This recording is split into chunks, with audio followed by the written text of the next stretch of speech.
Hello everyone, welcome to Rajeshwari academy. I am Mrs Premal. बघा, आपण वारंवार आपल्या मुलांना सांगतोय हँडरायटिंग चांगलं काढ, तरीही त्यांच्या हँडरायटिंग मध्ये काही चेंज होत नाहीये. बऱ्याचशा स्कूल्स मध्ये हँडरायटिंग ही कंपल्सरी केली आहे. होमवर्क मध्ये त्यांना इंग्लिश असू दे, हिंदी असू दे, कंपल्सरी 8 to 10 लाईन्स त्यांना रोज राईट करायला सांगतात. तरीही मुलांच्या हँडरायटिंग मध्ये आपल्याला बदल होताना दिसत नाहीये. हे असं होतंय ना. बरेच पॅरेंट्स स्ट्रगल करतात, वारंवार सांगूनही मुलांमध्ये बदल होत नाहीये. तर आपण जस्ट स्टेप बाय स्टेप त्यांची हँडरायटिंग कशी इम्प्रूव्ह करू शकतो ह्याच्याकडे पाहूयात. Okay, so what is the first step? आपण काय सांगू शकतो बघा. In case of English handwriting दोनच प्रकार आहेत. लेटर्स हे दोनच टाइपचे आहेत. Either we have capital letters और we have small letters. So first step तुम्ही तुमच्या मुलांना काय सांगायची आहे की ज्या वेळेस तुम्ही कॅपिटल लेटर राईट करणार आहात तर त्या सर्व लेटर्सची जी हाईट आहे ही सेम येते की नाही हे कन्फर्म करायचंय. जस्ट सर्व कॅपिटल लेटर्स हे एका हाईटचे असले पाहिजेत आणि सर्व स्मॉल लेटर्स जे आहेत हे एका हाईटचे असले पाहिजेत. Start from 4 line notebook. जी लहान मुलं आहेत, लहानपणीच ही सवय आपल्याला लावायची आहे त्यांना. मग त्यांची हँडरायटिंग जी आहे ही मोठ्यापणी तशी राहील व्यवस्थित.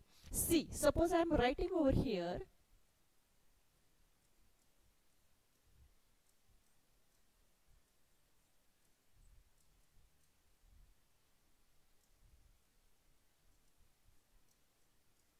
ओके, आता एम कॅपिटल आलाय, पी कॅपिटल आलाय. 4 लाईनची जी नोटबुक आहे त्यांना सांगायचंय तुमचा हात वर गेला नाही पाहिजे, लाईनच्या खाली सुद्धा आला नाही पाहिजे. Start from first line end at the third line. Okay, so जिथे जिथे कॅपिटल लेटर्स येणार आहेत, मग तो कोणताही लेटर असू दे, कोणताही अल्फाबेट असू दे, तर त्याची हाईट सेम असली पाहिजे. ज्या वेळेस तुम्ही स्मॉल लेटर्स राईट करणार आहात, मग तो ए असू दे, बी असू दे, सी असू दे, जे तुम्ही स्मॉल लेटर्स राईट डाऊन करणार आहात तर ह्या लेटर्सची सर्वांची जी हाईट आहे ही सर्वांची कशी असली पाहिजे, सेम असली पाहिजे. फर्स्टली ही स्टेप तुम्ही त्यांना सांगा.